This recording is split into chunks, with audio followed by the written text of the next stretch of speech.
Hello students, तो आज हमारा टेक्नीशियन 3 का एग्जाम स्टार्ट हुआ और ये एग्जाम अभी आगे लगभग 8-9 दिन तो चलेगा ही चलेगा। तो आप लोगों के मन में बहुत सारे डाउट्स चल रहे होंगे कि इन 8-9 दिन में जिनका लास्ट में एग्जाम है वो क्या कर सकते हैं, जिनके पास 4 दिन है वो क्या कर सकते हैं। और जो लोग एग्जाम दे के आ गए हैं उन लोगों के मन में चल रहा होगा कि पेपर तो बहुत ही आसान आया था, तो अब सेफ अटेम्प्ट क्या रहेगा, लास्ट टाइम पे क्या करें।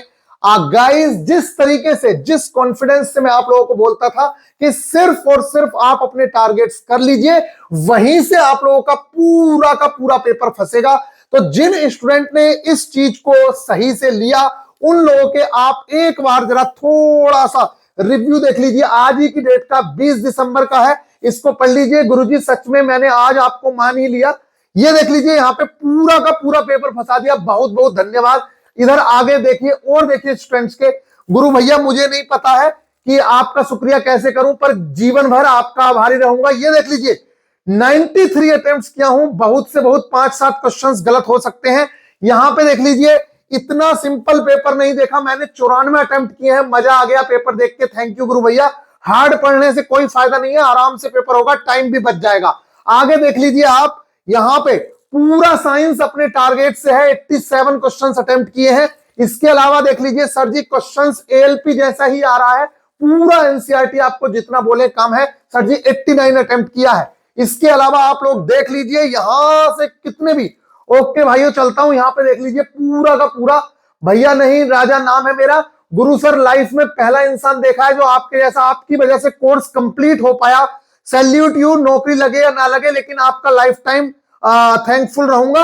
ये भी पेपर देके आए हैं। अब आगे देख लीजिए आप, यहाँ पे ये देख लीजिए बच्चे का, भैया आज मेरा 3rd शिफ्ट में एग्जाम था, 87 क्वेश्चंस अटेम्प्ट किए जिसमें 4-5 तुक्का लगाए हैं और 4-6 गलत हो सकते हैं। कोलकाता जोन एससी कैटेगरी है, इलेक्ट्रीशियन ट्रेड से है। आज का जो बच्चों पेपर आया है वो काफी ज्यादा आसान था भैया, क्वेश्चंस बहुत इजी था, सब सवाल टारगेट से ही फंसे हैं। यहां पे देख लीजिए गाइस, और ऐसे ही, ये तो सिर्फ आप लोगों के अभी की चीजें हैं। आप लोगों को जो एनसीईआरटी की मार्किंग दी गई है ना, ये उस टाइम के एएलपी के हैं, ये अभी नहीं बताया किसी ने। एएलपी के टाइम पे भी वहीं से सारी की सारी चीजें देखने को मिल रही थी। और ये जो मार्किंग आप लोगों को हमने प्रोवाइड करवाई है, ये जो मार्किंग आप लोगों को प्रोवाइड कराई है, मैक्सिमम पूरी की पूरी जो साइंस है ना, वो आपको इसी मार्किंग से, जो हिंदी और इंग्लिश में हमने आप लोगों को दी है, इसी से आप लोगों के जो क्वेश्चंस हैं, हर चैप्टर से आपको यहीं से क्वेश्चंस देखने को मिले हैं। जितने भी क्वेश्चंस आए हैं, आज आए हो कल आए हो, जो भी क्वेश्चंस चाहे वो जेई में हो एएलपी में हो, वो सारे के सारे क्वेश्चंस इसी एनसीईआरटी की मार्किंग से आए हैं। ये एक्चुअल बुक है, आप फालतू के चक्कर में मत पड़िए। अभी भी बहुत सारे स्टूडेंट्स हैं जिनको लग रहा है कि ये वाली पीडीएफ पढ़ने से काम हो जाएगा, ये वाली पीडीएफ पढ़ने से काम हो जाएगा। तो गाइस मैं बता दूं, वो सारी की सारी जो पीडीएफ आप लोग देख रहे हो ना, वो सारी की सारी पीडीएफ यहीं से बनी हुई है, इसी बुक से उठा के बनी हुई है। तो भी आप लोग क्या कर रहे हैं कि दुनिया की चीजें पढ़ने की कोशिश कर रहे हैं, लेकिन ये नहीं पढ़ रहे हो। जब तक आप इसको नहीं पढ़ोगे, मैं बता रहा हूं, ये रियल एनसीईआरटी की बुक है। अगर आपने ये नहीं पढ़ी तो आप ये मान के चलिए कि आप लोग अपना बहुत बड़ा नुकसान कर रहे हैं। यहीं से डिट्टो क्वेश्चंस उठ उठ के आए हैं, एक चैप्टर नहीं, ये सारे के सारे चैप्टर्स मैंने आप लोगों को प्रोवाइड करवाए हुए हैं और यहां की एक एक लाइन से क्वेश्चन उठ उठ के आता है।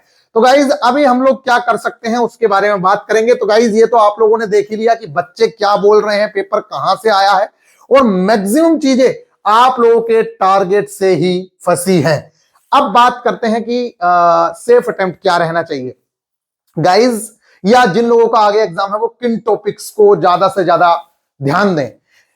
देखिए सबसे पहली बात तो ये है, जो 10th की एनसीईआरटी है ना, वो काफी ज्यादा इंपॉर्टेंट है। ये आप लोगों को पहले से भी बताया गया है।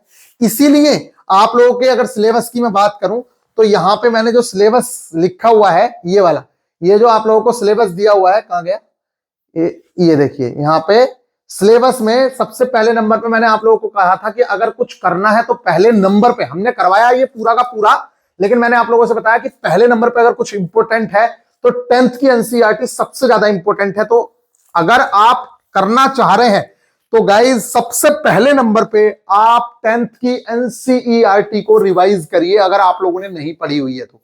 जो मैंने आप लोगों को मार्क कर करके ये बुक प्रोवाइड करवाई है, हिंदी और इंग्लिश में जो ये मार्किंग मैंने आप लोगों को प्रोवाइड करवाई है, आप सिर्फ इस मार्किंग को पढ़ के चले जाइए, मैं गारंटी दे रहा हूं, गारंटी।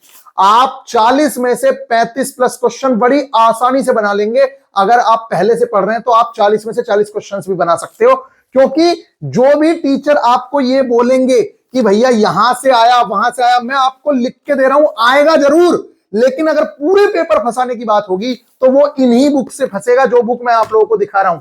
वो 9th की बुक देखिए आपने हिंदी इंग्लिश में, ये 10th की बुक है। यहीं से क्वेश्चंस आपके भर भर के देखने को मिलेंगे। ये बात समझ लीजिएगा, ये चैप्टर्स हैं जहां से आप लोगों के क्वेश्चंस इतने ज्यादा आ रहे हैं, इतने ज्यादा आ रहे हैं कि आप लोगों ने सोचा भी नहीं होगा। तो गाइज ये सारी की सारी चीजें मोस्ट इंपोर्टेंट हैं, लेकिन अगर आपका मन है कि मैं पढ़ूं और मेरे पास ज्यादा टाइम नहीं है, तो आप पहले नंबर पे ये जो 10th का फिजिक्स है, जिसमें लाइट वाला चैप्टर है, ह्यूमन आई या प्रिज्म वाला चैप्टर है, और इसके बाद इलेक्ट्रिसिटी और विद्युत धारा का 2-2 घंटे लगेंगे। 2 घंटे इस चैप्टर को, इन 2 चैप्टर को, और 2 घंटे इन चैप्टर्स को आप पढ़ लीजिए। हमने तो अपने हर कोर्स के अंदर ये चीजें कंप्लीट करवाई हैं अपने बच्चों को, और यहीं से मैक्सिमम क्वेश्चंस देखने को मिले हैं। इसके बाद आप यहां की फिजिक्स पढ़िए, force and laws of motion, गुरुत्वाकर्षण, कार्य और ऊर्जा, साउंड, ये वाली चीजें कवर करिए। और फिर उसके बाद अगर टाइम बच रहा है तब आप बायो पढ़िए। सिर्फ 2 चैप्टर्स हैं, ये तीसरा चैप्टर हट चुका है, पीरियोडिक टेबल हट चुकी है, वहां से भी क्वेश्चंस नहीं आ रहे हैं। इतना जरूर से जरूर करिए। बाकी केमिस्ट्री तो आप लोगों को पढ़नी ही पढ़नी है। कहने का मतलब यह है, जो आप लोगों के टारगेट्स हैं, अगर आपने उतना कर लिया, मैं आप लोगों को बता रहा हूं कि आपका काम बेड़ा पार है। और ये जो टॉपिक्स मैंने लिख के दिए हैं, इन्वायरमेंट से रिलेटेड, ओलंपिक से related, Nobel prize, full forms, important player, sports से related, new book, CM, governor, अगर आपके पास टाइम हो तभी पढ़ो। अगर टाइम नहीं है मेरे प्यारे बच्चों, तो इस टाइम पे सबसे बेहतरीन ऑप्शन आप लोगों के लिए यह है कि रीजनिंग में जो न्यू पैटर्न लॉन्च हुआ है, जो एएलपी में आप लोगों ने देखा है पैटर्न, जो आपने आरपीएफ एसआई में देखा है, जो जेई में देखा है, उससे बेस्ड जो मैंने लेक्चर आप लोगों को प्रोवाइड करवाए हैं 2-3, जो आपके टेलीग्राम ग्रुप में है, आप सिर्फ उसको देख लीजिए, आपकी रीजनिंग बहुत आसानी से बन जाएगी। आज के पेपर को देख के तो ऐसा लग रहा था कि बच्चों ने जितना बताया है कि आज का पेपर काफी ज्यादा आसान है। अब देखो, आसान तो उसे ही लगेगा जिसने पढ़ा हो। अब फालतू के लड़के हैं, कुछ कर रहे हैं कि ये लड़के जो अभी 90 बोल रहे हैं, ये 7-8 नंबर लेके आएंगे बाद में। ये लड़के जिंदगी भर ऐसे ही बोलते रहेंगे, इन लोगों को आप भूल जाइए, क्योंकि ये हमारे टाइम पे भी ऐसे ही बोलते थे और हम लोग 90-90 नंबर लेके आए हैं। ठीक है, ये लोग बोलते रहेंगे, इन लोगों का काम है, इनसे डिमोटिवेट मत होइए आप लोग। आप लोग अगर अच्छा कर रहे हैं तो निश्चित तौर से करिए। बात कर लेते हैं आप लोगों का सेफ अटेम्प्ट क्या रह सकता है गाइज, उसके बारे में भी बात करेंगे। और आज का पेपर, ये तो देखो सारी चीजें मैं आप लोगों को पहले से ही बता चुका हूं कि मिनिमम 2 राउंड लगाने ही लगाने हैं, टाइम मैनेजमेंट का ध्यान रखना है, तुक्के नहीं लगाने, डिफिकल्ट क्वेश्चन से लड़ना नहीं है। अगर आप ये वाला काम नहीं करेंगे ना, आज जिस बच्चे का इंटरव्यू हुआ था, उस बच्चे ने यही कहा कि डिफिकल्ट क्वेश्चन छोड़ दिए थे। 10 क्वेश्चन जब उसने छोड़ दिए तभी तो उसके पास 36 मिनट का समय बच गया। अगर आप इन पे लिपटे रहोगे तो तब काम नहीं हो पाएगा। तो पहले राउंड में पजल, सीटिंग अरेंजमेंट जैसे क्वेश्चंस को छोड़ के आगे बढ़ना है। कितने क्वेश्चंस अटेम्प्ट करना है, ये आपकी शिफ्ट ही बता पाती है कि कितना कैसा पेपर आ रहा है। लेकिन अगर इस पेपर के हिसाब से हम लोग बात करें तो गाइज मेरे अकॉर्डिंग आप लोगों को अभी आज का जो अटेम्प्ट था उसके बारे में मैं बताता हूं कि क्या अटेम्प्ट रहेगा सही। और गाइज ये आप लोगों का डीजल इंजन का जो सिलेबस है, वो डीजल इंजन कह रहा हूं, डीजल मैकेनिक का जो सिलेबस है, हम लोग पूरी तरीके से रेडी कर चुके हैं। इस पे मैं आप लोगों के सामने वीडियो बनाने वाला हूं। ये अपना basic science and engineering drawing है। तो अगर आप लोगों ने पेपर दे दिया है तो आप तैयार रहिए अपने सिलेबस और उस चीज की तैयारी करने के लिए। ये आप लोगों को एप्लीकेशन पे फ्लैश होना स्टार्ट हो जाएगा, हो सकता है कि आज रात ही स्टार्ट हो जाए। और गाइज ये आपके टेक्नीशियन के पेपर के जैसे ही लगभग लास्ट के दिन आएंगे तब से ही ये चीजें स्टार्ट हो जाएंगी। और देख लीजिए एएलपी के एग्जाम में भी बच्चों ने ये सब बोला है, सेम टू सेम वर्ड्स जो आप इस टाइम पे सुन रहे हैं यही इन लोगों ने बोले हैं। तो अगर आप चाहते हैं कि हाँ भाई आप लोगों के सिलेक्शंस हों, तो गाइज मेरी आप लोगों से यही रिक्वेस्ट है कि आप लोग जी जान लगा के जिन चीजों को बताया जा रहा है उन चीजों को कर लीजिए। और घबराने की आवश्यकता तो बिल्कुल भी नहीं है। अगर कोई स्टूडेंट हमारे पास पहले से पढ़ रहा है, उस स्टूडेंट को रत्ती भर टेंशन लेने की जरूरत नहीं है, क्योंकि हम लोग पहले इस चीज पे काम कर लेते हैं कि बाद में बच्चे को पछताना ना पड़े। अब यहां पे आ जाइए आप लोग, चलिए बात कर लेते हैं गाइज आप लोगों के कि सेफ अटेम्प्ट आज का क्या है।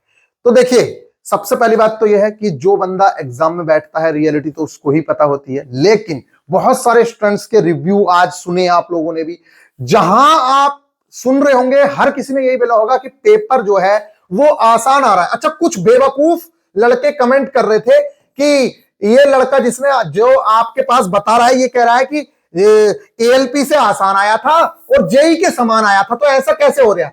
मैं आपको बता दूं, जेई का जो पेपर था ना, उस पेपर में, पेपर लेंदी था भले ही, लेकिन उस पेपर में जो क्वेश्चंस थे वो मैक्सिमम करने लायक क्वेश्चंस थे। उस क्वेश्चन में वो हल्का इसलिए हो गया था क्योंकि 5-5, 4-4 क्वेश्चंस रिपीट कर गए थे। एक ही फॉर्मूला पे 4-4 क्वेश्चंस तुम डालोगे, 5-5 क्वेश्चंस डालोगे तो शिफ्ट आसान नहीं होगी। तो पेपर जो है रेलवे एएलपी की तुलना में जेई का पेपर आसान था काफी शिफ्ट का। कुछ शिफ्ट का डिफिकल्ट हो सकता है, लेकिन कुछ शिफ्ट का आसान था। इसलिए यह कहना बिल्कुल नाइंसाफी है या बिल्कुल गलत है कि वो लड़के को नॉलेज नहीं है। बेटा, वो लड़का 47 नंबर 46 नंबर जो भी बता रहा है, 47 नंबर उसके एएलपी में है, तो उसे तुम बेवकूफ समझ रहे हो, उसको कह रहे हो तुम कि 8-9 नंबर आएंगे, तो मतलब कुछ तो होगा ही। ऐसे थोड़ी है कि 47-50 नंबर ऐसे ले आएगा। बच्चे हमारे 62-62 नंबर लेके आ रहे हैं, 67-67 नंबर भी लेके आ रहे हैं। गाइज, अब यहां पे हम लोग बात कर रहे हैं कि आज का जो सेफ अटेम्प्ट है, अटेम्प्ट, ठीक है, कट ऑफ की बात हम नहीं कर रहे हैं, ईडब्ल्यूएस और SC ST। गाइज देखो, बात तो सच्चाई तो यही है, बाकी लोगों को रोना और ये सब तो चलता रहता है, क्योंकि हमें पता है 30 लाख बच्चों ने फॉर्म फिल किया है। सिलेक्शंस की जो उम्मीदें हैं, जैसे 14,000 बच्चों का सिलेक्शन होगा, तो 14 दूनी 28। सिर्फ ये जो ऊपर के 30,000 बच्चे हैं ना, सिर्फ ऊपर के 30,000 बच्चे हैं, इन लोगों को ही सच्चाई पता है कि क्या कट ऑफ जाएगी क्या नहीं जाएगी। ऊपर के जो 30,000 है, बाकी का जो बच्चा बच रहा है ना 30 लाख में से, कितना, 29,70,000 बच्चा वो गाली देने वाला है, क्योंकि उसको पता है सिलेक्शन तो होना ही नहीं है। इसलिए उसको लगेगा कि 50 पे कट ऑफ चली जाएगी, 60 पे कट ऑफ चली जाएगी। तो बेटा, ये भुलाए में मत रहना, आप लोगों को अच्छा अटेम्प्ट करना है। पेपर भी इजी आ रहा है। मैं जो आप लोगों से पहले बोल रहा था कि इतनी कट ऑफ जाएगी, आप लोग मेरे को गाली दे रहे थे कि अबे इतनी कट ऑफ क्या तेरा बाप लेके आएगा नंबर, मेरे को ऐसे बोल रहे थे ना। ये आपके ही बाप हैं जो इतने अच्छे अच्छे मार्क्स लेके आ रहे हैं या इतना अच्छा अटेम्प्ट कर रहे हैं। अब आपको लग रहा होगा, वही है ना, आदमी को हमेशा ऐसे लगता रहता, अब आपको लग रहा होगा आंसर की आने दो, ये सबके सब 60 पे आ जाएंगे। सबके सब नहीं, मैं कह रहा हूं 29,70,000 आएंगे जरूर। 60 पे भी आएंगे, 50 पे भी आएंगे, 40 पे भी आएंगे, माइनस में भी आएंगे। लेकिन जिसका सिलेक्शन होना है ना, ऊपर के जो 30,000 लोग हैं ना, सिलेक्शन 14,000 का ही होना है, लेकिन जो ऊपर के 30,000 लोग हैं ना, वही तो सिलेक्शन की कैटेगरी है, और आप उसको बेवकूफ समझ लेते हो, और वही लड़का सिलेक्शन लेगा। इसलिए ये ध्यान रखें, यहां पे टेक्नीशियन में सिलेक्शन लेना काफी डिफिकल्ट है। तो आज जो लोगों ने अटेम्प्ट बताया है, उसके हिसाब से अगर किसी बच्चे का अटेम्प्ट 80-85 के हिसाब 80-85 के आसपास रहा है, किसी बच्चे का एक्यूरेसी के साथ अगर इतना भी अटेम्प्ट रहा है, आप 90 छोड़ दीजिए। अगर 78 से लेके, काफी जगह पे किसी ट्रेड की कट ऑफ क्या जाती है, किसी ट्रेड की क्या जाती है, हर जगह की अलग अलग जाती है, तो आप ये मत समझिएगा कि बिल्कुल हार्ड एंड फास्ट रूल है कि साहब इतना ही, कहीं पे 75 पे भी होगा, कहीं पे 70 पे भी होगा। लेकिन आज के हिसाब से लगभग 78 से लेके 85 तक का जो सेफ अटेम्प्ट होगा, वो इतना ही माना जा रहा है, सेफ अटेम्प्ट। अब इसमें से 2-3 क्वेश्चंस गलत भी हो जाएंगे, तो ओवरऑल अगर मान के चले तो लगभग 75 के आसपास अगर कोई बच्चा 70-75 के आसपास अगर मार्क्स कर रहा है गेन, तो उसके चांस बन रहे हैं। पूरी श्योरिटी तो नहीं है, लेकिन आप इतने मार्क्स मान के चलिए। ये मार्क्स नहीं, ये अटेम्प्ट है, सिर्फ अटेम्प्ट बोल रहा हूं मैं। ओबीसी की अगर बात करें तो 75 से लेकर 82 के आसपास अगर आपका अटेम्प्ट रहा है, और अगर आपके मार्क्स 70 के आसपास आते हैं, तो बहुत हद तक आपकी उम्मीदें बनेंगी कि हाँ भाई आपका सिलेक्शन हो जाए। आज का पेपर जो था काफी आसान था। अब गाली देने वाले जिंदगी भर गाली देंगे, मुझे पता है, अभी कहेंगे आके जिनके मार्क्स नहीं आ रहे होंगे कि तेरा बाप लेके आएगा इतने नंबर। मेरा बाप नहीं, जब पेपर का रिजल्ट आएगा तब देख लेना आप क्या होगा। रियलिटी से बेटा वाकिफ रहो। अगर दुनिया भर की चीजों में पड़े रहोगे ना, तो अपने आप को अगर कमी महसूस नहीं करोगे ना आप लोग, तो जिंदगी भर ऐसे रहोगे। जब टू द पॉइंट बच्चों ने कंटेंट पढ़ा है, वहां से क्वेश्चंस फंस रहे हैं दबा के, तो भैया क्यों नहीं लेके आएगा वो बच्चा मार्क्स। ठीक है गाइज, मैं ये नहीं कह रहा हूं इतने मार्क्स तो आपके लगभग वही यहां पे 72 के आसपास मार्क्स, यहां पे 70 के आसपास मार्क्स। ये अटेम्प्ट की बात कर रहा हूं, क्योंकि इसमें क्वेश्चंस गलत भी होंगे। SC ST में बात करें तो लगभग आप ये मान के चलिए कि अगर आपका 68 से लेकर 73 के आसपास अटेम्प्ट रहा है, तो आप ओवरऑल जो गेन कर जाएंगे वो 65 या 60-65 के आसपास मार्क्स गेन कर जाएंगे, जो आप लोगों को एक काफी अच्छी उम्मीद दिला सकता है कि आपका सिलेक्शन होगा कि नहीं होगा। गाइस बाकी कट ऑफ अच्छी खासी रहेगी, ये बात ध्यान रखना। पेपर इजी है, कट ऑफ तगड़ी ही रहेगी। तो फाइनली अगर हम बात करें तो लास्ट टाइम के मेरे टिप्स ये हैं कि आप या मेरा जो भी स्टूडेंट है, सबसे पहले नंबर पे जो रीजनिंग का लेटेस्ट पैटर्न है, दुनिया भर की चीजें मत देखो, फालतू नहीं, रीजनिंग का जो लेटेस्ट पैटर्न है जो मैं वीडियो सेंड कर रहा हूं, अगर आपको कुछ चाहिए तो मेरे को बताओ, मैं सेंड करूंगा आपके ग्रुप में।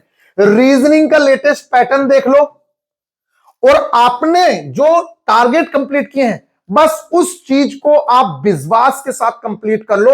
मैं गारंटी के साथ बोल रहा हूं आपका पेपर बहुत अच्छा होगा। दुनिया भर के क्वेश्चंस को पढ़ने से मैंने आप लोगों को बचाया ना, मैंने आप लोगों से कहा कि आप ये इतने बड़े बड़े क्वेश्चंस मत करिए, इन चीजों से करने से कोई फायदा नहीं, आप सिर्फ ये एग्जांपल्स करके चले जाइए मैथ्स में। आपका टाइम कितना बचाया मैंने, ये सोचिए। नहीं तो आप 400-400 क्वेश्चंस यूथ के कर रहे होते, पिनेकल के कर रहे होते, और आज आप लोगों को रिजल्ट उसके दिख जाते। आप लोगों ने सिर्फ 10 क्वेश्चन, 15 क्वेश्चन, 20 क्वेश्चन में एक एक चैप्टर निपटाया है, तो उस चीज से आप लोगों को बेनिफिट मिला है या नहीं मिला है? गाइस आज कमेंट जरूर से जरूर नीचे करिएगा जिन लोगों का एग्जाम हुआ है, कि आप लोगों को गाइडेंस का बेनिफिट मिला या नहीं मिला, और किस तरीके से आज आप लोगों ने पेपर को अटेम्प्ट किया। और ये जो 45 डेज थे या इससे पिछले जो 45 डेज थे, जैसे मैं आप लोगों से कहता आ रहा हूं, ना एएलपी अलग है, ना टेक्नीशियन अलग है, ना ग्रुप डी अलग है, ना जेई का प्री अलग है, सारी की सारी चीजें सेम है। इसलिए इन सब की तैयारी एक साथ करो, अलग अलग नहीं। आगे भी अभी हम लोग एएलपी सीबीटी 2 स्टार्ट कर रहे हैं, ग्रुप डी स्टार्ट कर रहे हैं, तो ग्रुप डी के साथ अगर कोई बच्चा तैयारी करना चाहता है एएलपी सीबीटी 1 की, तो वो उसी के साथ करेगा। इसी तरीके से टेक्नीशियन की तैयारी करना चाहता है तो वो उसी के साथ करेगा। जेई प्री की तैयारी भी करना चाहता है तो उसी के साथ करेगा। तो अगली जो बात होगी ग्रुप डी वाली, वो सारे के सारे एग्जाम्स को कवर करेगा। इसी तरीके से हम लोग सिलेबस को कंप्लीट कराते हैं। मिलेंगे नेक्स्ट वीडियो में, ख्याल रखिएगा। बाकी कोई भी डाउट हो तो मेरे को जरूर से बताइएगा। अगर आप चाहते हैं कि पेपर अच्छा हो तो इन टिप्स एंड ट्रिक्स को जरूर से अपनाना। बाकी बहुत अच्छे से मैंने गाइड किया है। मिलेंगे नेक्स्ट वीडियो में, टेक केयर।